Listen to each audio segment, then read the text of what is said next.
একটা লোক হয়েছে বাবা। এদিকে সকাল থেকে একজন খাটাখাটনি করে মরে যাচ্ছে সংসারের জন্য, আরেকজন এখনো পড়ে পড়ে ঘুমাচ্ছে। এইভাবে যে কিভাবে সংসারটা চলবে জানি না। কোনো কাজকর্ম করবার জো নেই। প্রতিদিন কথা না শোনালে হয় না। যাই তো, আমি ঝাড়ু দেওয়া শেষ করে একবার গিয়ে দেখি। ভালো, এইভাবে সারাদিন ঘুমাও, তাহলেই সংসার ভালোভাবে চলে যাবে।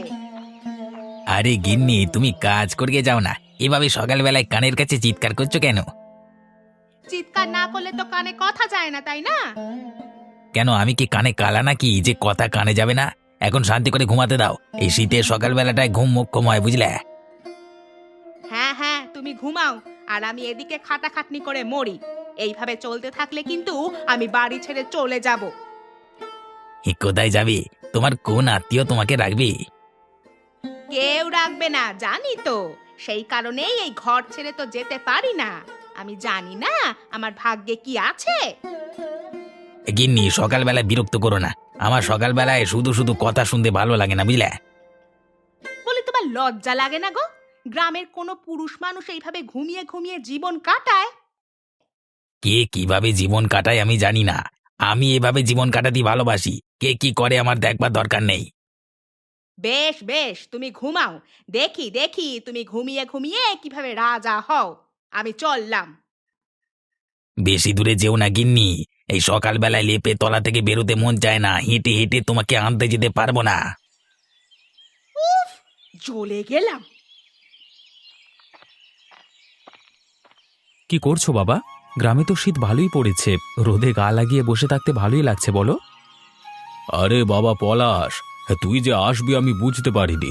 একবার জানিয়ে এলি না। জানিয়ে এলে তোমরা যে এত আনন্দিত হতে না। কে বলেছে আমার ছেলে বাড়ি আসবে শহর থেকে, সেটাতে আনন্দ হবে না? গিন্নি, আরে ও গিন্নি, তাড়াতাড়ি এসো, দেখো কে এসেছে। আরে বাবা পলাশ, তুই কখন এলি? এই তো মা, সবেমাত্র আসছি। কেমন আছো তুমি? ভালো আছি বাবা। আয় বাবা, ভেতরে চল। না মা, আমি বাবার কাছে বসি। ঘরে যদি কিছু খাবার থাকে আমাকে দাও, খিদে পেয়ে গেছে আমার খুব। হ্যাঁ বাবা, তুই বস, আমি তোর জন্য খাবার নিয়ে আসছি। শহরের কাজটা ছেড়ে দিলাম বাবা। হ্যাঁ, সে কি, কেন? নিজের গ্রামকে ছেড়ে থাকতে আর ভালো লাগছে না। আমার অনেক দিনের একটা ইচ্ছে আছে, সেটাকে পূরণ করব ভাবছি। কি ইচ্ছে বাবা? আসলে আমার ইচ্ছে আছে আমি গ্রামে থেকে এবারে চাষাবাদে মন দেব। চাষাবাদ করে আমি এই গ্রামকে অনেক দূর এগিয়ে নিয়ে যাব। সে কি বাবা, এত দূর পড়াশোনা করে শেষকালে তুই চাষাবাদ করবি? না না, এটা আমি কিছুতেই মেনে নিতে পারলাম না। না না বাবা, তুমি যেমনটা ভাবছো তেমনটা নয়। এটা সেই ধরনের চাষাবাদ নয়, আধুনিক পদ্ধতিতে চাষাবাদ। এই চাষাবাদের পদ্ধতি অনুসরণ করলে গ্রামের চাষিরা ভালোভাবে আধুনিক পদ্ধতিতে চাষাবাদ করতে পারবে। তাই নাকি? সেটা কি ধরনের পদ্ধতি? সেটা তোমাকে বলে বোঝাতে পারবো না, সময় হলে ঠিক দেখতে পাবে। তবে হ্যাঁ, তোমাকে নিয়ে একবার গ্রামটা দেখতে বের হব। কোন জায়গাটায় আমার কাজ করলে ভালো হবে সেটা একটু ঠিক করতে হবে। ঠিক আছে বাবা, তাই হবে। তাহলে একদিন তুই আর আমি বেরোবো, কেমন? বাবা রে বাবা, যত বয়স হচ্ছে তত যেন পেটের ব্যথাটা বেড়েই চলেছে। পেটের গ্যাসটা কিছুতেই বের হচ্ছে না।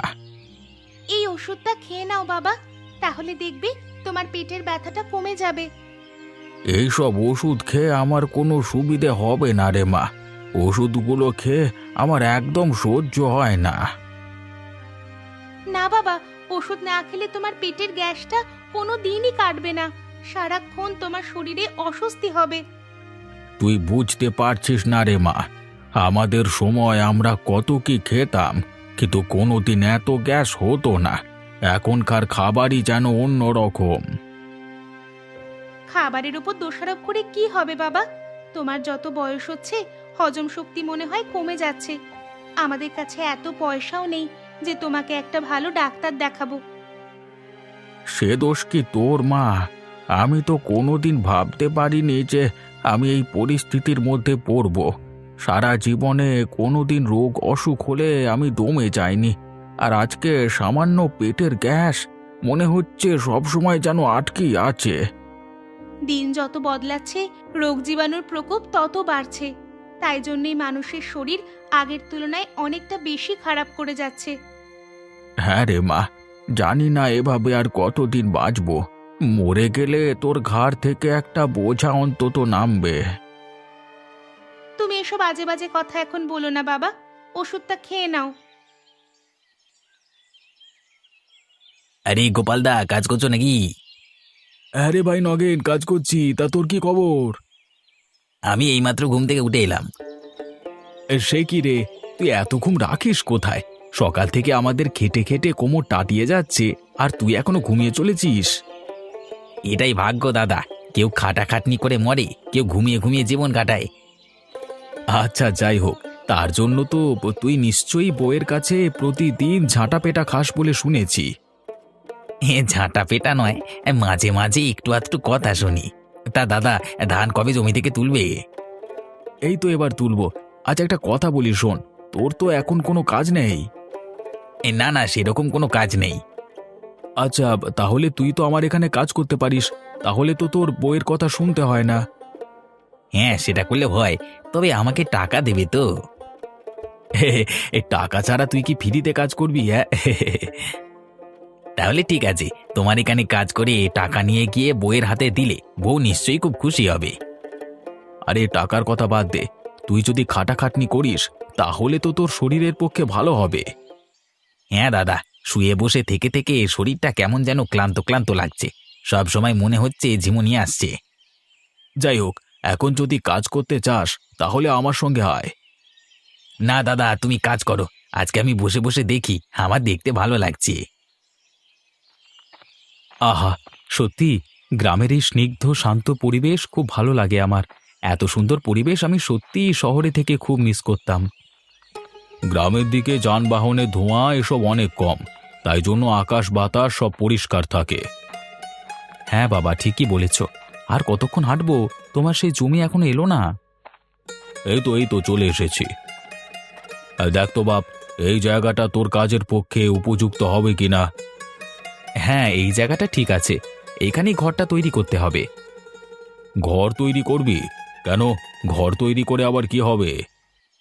বাবা, এটা যে সে ঘর নয়, ওই ঘরের মধ্যেই চাষাবাদ করা হবে, ফসল উৎপন্ন করা হবে। আচ্ছা বাবা, তুই কি করবি তুই জানিস, আমি তো আর এসব বুঝি না। তবে আশা করছি তুই যেটা সিদ্ধান্ত নিবি গ্রামের পক্ষে ভালোই হবে। হ্যাঁ বাবা, ভালো তো হবেই। ইতিমধ্যে আমাকে আর একবার শহরে যেতে হবে, বুঝলে? এই তো বললি শহরে যাবি না, তাহলে আবার গিয়ে কি করবি? আরেকবার যেতে হবে, কারণ যে কোম্পানি এই ঘর বানায় তাদের হাতে কন্ট্রাক্ট দিয়ে আসতে হবে, আর তারা এসে জায়গাটা পরিমাপ করে এখানে বানিয়ে দিয়ে যাবে ঘরটা। সে তো তাহলে অনেক টাকার খরচ, আমার কাছ থেকেও কিছু টাকা নিয়ে যাস। এতদিন কাজ করে অনেক টাকা জমিয়েছি বাবা, আসলে এই লক্ষ্যটা তো আজকের নয়, অনেকদিন আগেকার। না রে বাবা, তুই একটা ভালো কাজ করতে চলেছিস, তোকে এই সময় সাহায্য না করলে হয়। আমি সব সময় তোর পাশে আছি, তুই যখন দরকার পড়বে আমাকে বলিস, কেমন? ঠিক আছে বাবা, তাই বলবো। কই রে নীলিমা, কোথায় গেলি? আমি এসেছি রে, কোথায় তোরা? আরে রতন দা যে, এসো ঘরে এসো। তুমি আমাদের বাড়িতে এসেছো, সত্যি আমার খুব আনন্দ হচ্ছে গো। শুধু এসেছি নয় রে, তোদের ঘরে বেশ কিছুদিন থাকবো বলে এসেছি। তাই নাকি? যাক, অবশেষে তাহলে তোমার সময় হলো। এসো দাদা, ঘরে এসো। তা সে বাবু কোথায় গেল? কাজে বেরিয়েছে নাকি? কাকে কি বলছো? আর কাজ, সারাদিন সে টোটো করে ঘুরে বেড়ায় আর ঘুমোচ্ছে। সে কি রে, তাহলে তোদের সংসার চলছে কিভাবে? আর বলো কেন, 3 মাস কাজ করলে 3 মাস বসে বসে কাজের টাকা সব খায়, তারপর আবার কাজ করতে যায়। না না, এই সময় এইভাবে অলসতা করলে তো হবে না। আর কাকে বলবো দাদা, ওকে বলে বলে আমি ক্লান্ত হয়ে গেছি। আমার কথা ও মোটে কানে নেয় না। ঠিক আছে, তুই কোনো চিন্তা করিস না, আমি তো আছি, আমি ওকে ঠিক সোজা করে দেব। তাই করো দাদা, না হলে আমার সংসার চলছে না। এখন কিছু খেতে দে দেখি, খুব খিদে পেয়েছে। তুমি বসো গো দাদা, আমি তোমার জন্য খাবার আনছি। এই হচ্ছে ব্যাপার গিন্নিমা, বাবার যত বয়স হচ্ছে খাবারের হজম শক্তি তত কমে যাচ্ছে। সারাক্ষণ শুধু পেটে গ্যাস আর পেটে হাত দিয়ে বসে আছে। হ্যাঁ রে, আমার বাবাকেও আমি দেখেছিলাম, বয়স যত হচ্ছিল ততই পেটে গ্যাস, বিভিন্ন রকম রোগ শুরু হয়েছিল। আসলে আগেকার দিনের মানুষ তো খাটাখাটনি করা শরীর, অনেক দিন ধরে বসে থাকলে শরীরে এরকম রোগ ব্যাধি দেখা দেয়। আমি তো অনেক ওষুধ খাওয়ালাম, কিন্তু কিছুতেই কিছু হচ্ছে না। কি ব্যাপার? আরে ঋতু মাঝে, কি সৌভাগ্য তুমি আমাদের ঘরে এসেছো। তা কি হয়েছে কি? তোমাকে এত চিন্তিত লাগছে কেন? তোমার বাবার শরীর ঠিক আছে তো? সেই নিয়ে গিন্নিমায়ের সাথে কথা বলছিলাম। বাবার শরীর খারাপ হয়েই চলেছে, সারাক্ষণ শুধু পেটে ব্যথা। সে কি, কেন? পেটে কিছু হয়েছে নাকি? বাবা তো বলে গ্যাস হয়েছে, অনেক ওষুধ খাইয়েছি, কিন্তু কিছুতেই কিছু হচ্ছে না। ওষুধ খাইয়ে কিচ্ছু হবে না, এই সবই ভেজাল খাবারের জন্য হচ্ছে। চারিদিকে ভেজাল খাবার এত বেড়ে গেছে, আগেকার দিনের মানুষের এসব খাবার আর সহ্য হচ্ছে না। না মা, তুমি কোনো চিন্তা করো না, কয়েকদিন বাদ থেকে গ্রামের মানুষ আর ভেজাল ওষুধ দেওয়া সবজি খাবে না। আমি তো ওই কারণেই শহর থেকে গ্রামে চলে এসেছি। তুই ঠিক বলেছিস, কিন্তু এখন যা দিনকাল পড়েছে, ভেজাল খাবার ছাড়া তো আর কোনো উপায়ও নেই।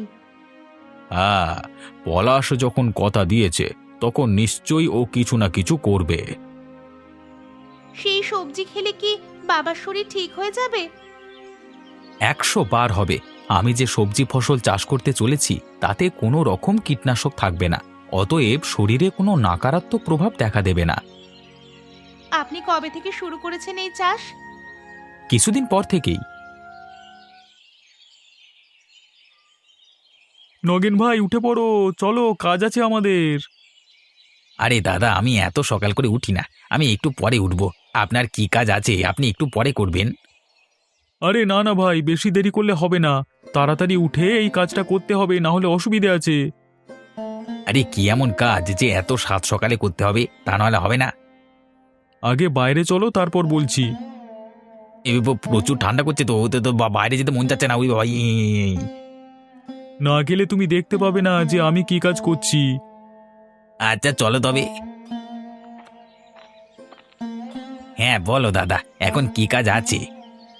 এই দেখো, আমার হাতে একটা পেঁপে গাছের চারা। এই চারা গাছটা আমরা তোমার ঘরের পাশে রোপণ করব, আর এই কাজে তুমি আমাকে সাহায্য করবে। এই সামান্য কাজের জন্য আমার ঘুমটা নষ্ট করলে দাদা। না ভাই, বৃক্ষরোপণকে সাধারণ কাজ বলতে নেই, এই কাজে অনেক আশীর্বাদ পাওয়া যায়। এসো এসো, আর দেরি করো না, একটু মাটিটা খুঁড়ে দেবে, এসো তো। এই যে দাদা, হয়ে গেছে, এবার তুমি কি করবে করো। আরে বাহ, খুব সুন্দর হয়েছে তো। তুমি তো খুব ভালোই কাজ করতে পারো, তাহলে কাজ না করে ঘরে বসে থাকো কেন? হ্যাঁ কি বলবো দাদা, সবসময় কি আর কাজ করতে ভালো লাগে? কিন্তু আমি যখন কাজ করি তখন আমার ধারে পাশে কেউ থাকে না। সেটাই তো দেখছি। ঠিক আছে, দাঁড়াও, আমি এই গাছটা পুঁতে দিই। ব্যাস, হয়ে গেল আমার কাজ। এরপর কাল থেকে উঠেই একটা জিনিস দেখতে পাবে। কি জিনিস দাদা? সেটা কালকেই দেখতে পাবে। এখন চলো আমরা একটু বেরিয়ে আসি। কি গো নীলিমা, তোমার কর্তাটি কি করছে এখন? এখনো বুঝি ঘুমোচ্ছে? না দিদি, আমার এক অতিথি এসেছে, তার সাথে হাঁটতে বেরিয়েছে। তাহলে তোমার কর্তাটির দেখছি ধীরে ধীরে উন্নতি হচ্ছে। এ কথা কেন বলছো দিদি? আরে তুমি জানো না, তোমার দাদাকে কালকে জমিতে গিয়ে বলেছে আমাদের ধান কাটা এবং ঝাড়বার কাজ করবে। তাই নাকি? আমাকে ঘরে গিয়ে কিছুই বলেনি। হয়তো তোমাকে চমক দিতে চায়, সেই কারণেই বলেনি। যাক, আমার শুনেও ভালো লাগছে। আমিও তো চাই ও একটু কর্মঠ হোক, এভাবে অলসতা করে জীবন কাটালে চলে না। আমার দাদা ওকে একদম ভোরবেলায় ঘুম থেকে উঠিয়ে হাঁটতে নিয়ে গেছে। দেখবে, এইভাবেই ধীরে ধীরে আবার আগের মতো কাজ করতে শুরু করবে তোমার কর্তাটি। ধীরে ধীরে ঠিক পরিবর্তন হয়ে যাবে। তাই যেন হয় গো দিদি। সকালবেলায় যে তোর মুখ দেখতে পাচ্ছি এটাই অনেক নগেন। আমি কি আর ইচ্ছে করে এসেছি? এই দাদা আমাকে জোর করে নিয়ে এসেছে। তা পলাশ, তোমার মতো আমিও কৃষিকাজ এবং সবজি উৎপন্ন করাতে রাসায়নিক কীটনাশক ব্যবহারের পক্ষে একদমই নই। আমি নিজের ঘরে অনেক পেঁপে গাছ উৎপন্ন করেছিলাম কীটনাশক ছাড়াই। ও, তার একটি চারা গাছ বুঝি আমরা আজকে আমাদের বাড়ির পাশে রোপণ করলাম, তাই না? হ্যাঁ নগেন, প্রথম দিকে একটা পেঁপে গাছ উৎপন্ন করতে আমার অনেক সময় লেগেছে, অনেক ধৈর্য লেগেছে। হ্যাঁ দাদা, কথায় আছে ধৈর্যের ফল সবসময় মিষ্টি হয়। আমি এই উদ্যোগটা নিয়েছি, আশা করছি আমি সফলভাবে গ্রামের মানুষদেরকে নিয়ে একটা ভালো কাজ করতে পারবো। অবশ্যই পারবে, কেন পারবে না? তোমার মতো যুবক যে এত বড় উদ্যোগ নিয়েছে এটাই অনেক। ধীরে ধীরে সকল মানুষেরা বুঝবে তোমার গ্রহণযোগ্যতা। আরে, এই গাছটা তো দাদা কালকে লাগালো, আর আজকের মধ্যে একটা পেঁপে হয়ে গেছে। দাদা, একবার শোনো তো। কি রে বোন, কি হলো? দেখো দাদা, আজকেই পেঁপে গাছে পেঁপে ফলে গেছে। আমি তো জানি রে, নগেনকে ডেকে দেখা। কি ব্যাপার, কি হয়েছে? পেঁপে গাছটার দিকে তাকিয়ে দেখো। উড়িয়ে সাবাস, পেঁপে গাছটা তো কালকেই লাগানো হলো দাদা, আজকের মধ্যেই পেঁপে ফলে গেল। তাহলে বলো, আমার গাছগুলোকে আমি ঠিকঠাকভাবে তৈরি করেছি কিনা। সে তো বটেই দাদা, এর ফলন দেখলেই বোঝা যায়। এবার এখান থেকে একটা পেঁপে তুলে নাও, দিয়ে চলো আমরা অবিনাশবাবুর ঘরে যাই। পলাশকে দেখাবে বুঝি? হ্যাঁ, পলাশকে এই ফলটা একবার দেখিয়ে নেব। তাহলে চলো দাদা, আর অপেক্ষা করে লাভ নেই। তাহলে আর দেরি কিসের পলাশ, যত তাড়াতাড়ি সম্ভব কাজটা শুরু করে দে। হ্যাঁ বাবা, কালকে একবার শহরে যাব, সমস্ত ব্যবস্থা করে নিয়ে চলে আসব। প্রথমে কি কি ফসল ফলাবি? সবার প্রথম দিকে ফল এবং কিছু সবজি উৎপন্ন করব। তারপর সেগুলো খেয়ে যদি লোকেরা ভালো বলে এবং যথেষ্ট পুষ্টিগুণ পাওয়া যায়, তারপর অন্যান্য দিকে যাব। ঠিক আছে বাবা, তাই করিস। কি করছো ভাই পলাশ? তোমার জন্য একটা জিনিস নিয়ে এসেছি। আরে রতনদা, এসো এসো। হ্যাঁ বলো, কি জিনিস? এই দেখো ভাই পলাশ, দাদার পেঁপে গাছের পেঁপে। সে কি, একদিনের মধ্যেই একেবারে পেঁপে উৎপন্ন হয়ে গেল? আমিও তো প্রথমে বিশ্বাস করতে পারিনি, কিন্তু সত্যি দেখো তো কত সুন্দর পেঁপেটা হয়েছে একদিনের মধ্যে। এই পেঁপে খেলে শরীরের গ্যাস, বদহজম সমস্ত কিছু এক নিমেষে দূর হয়ে যাবে। তাই নাকি দাদা? তাহলে তো এই পেঁপেটা নিয়ে একবার ঋতুদের ঘরে যেতে হয়। কেন ঋতুদের ঘরে যাব কেন? ওখানে কি আছে? ঋতুদের ঘরে গেলে হরিপদ কাকাকে এই পেঁপেটা খাইয়ে দেখতাম। এই কবে এসে ঋতু বলছিল ওর বাবার নাকি পেটে সবসময় গ্যাস হয়। তাহলে তো একবার নিয়ে যেতে হয়। পলাশ, চলো আমরা যাই। হ্যাঁ হ্যাঁ, চলো দাদা, যাওয়া যাক।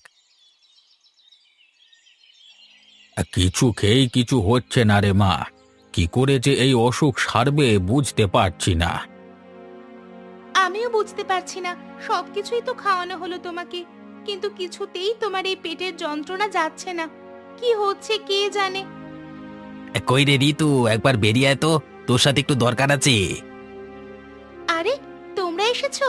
এসো এসো। কাকাবাবু কেমন আছেন আজকে? ওই আগের মতোই, আজকেও পেটে হাত দিয়ে বসে আছে।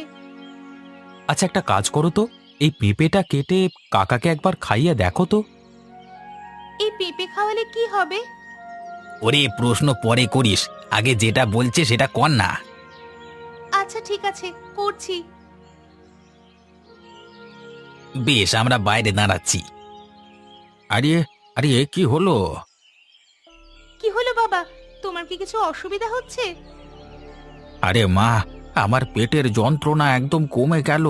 সেই মনে হচ্ছিল পেটে যেন কি একটা আটকে আছে না, সেই ভাবটা নেই। তাই নাকি? সত্যি বলছো তুমি? তাহলে তো এটা ওদেরকে গিয়ে বলতে হয়।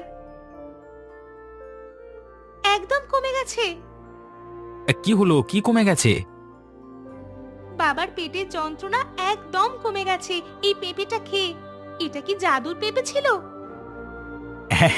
হ্যাঁ, এটা জাদুর পেঁপে ছিল, আর এই জাদুর পেঁপে এনেছিল আমাদের এই রতনদা। যাক, তবে আমার পেঁপে খেয়ে একজনকার শরীর ভালো হয়ে গেছে, এটা শুনে খুব ভালো লাগছে। হ্যাঁ দাদা, আমারও খুবই ভালো লাগছে। তবে আমি যখন এখানে চাষ করব, তখন তোমার কাছ থেকে কিছু পেঁপের চারা গাছ নিয়ে নেব। হ্যাঁ ভাই, ও নিয়ে তোমাকে কোনো চিন্তা করতে হবে না, আমি নিজে এসে তোমাকে সাহায্য করব। হ্যাঁ, আমিও সাহায্য করব চাষবাসে, যাতে সকলে মিলে আমাদের গ্রামে এই ধরনের ভালো ফসল উৎপন্ন করতে পারি, যা খেয়ে সকলের শরীর ভালো থাকে। আমিও আছি, সবাই মিলে একসাথে কাজ করব আর নিজেদের শরীর ভালো রাখবো। হে হে।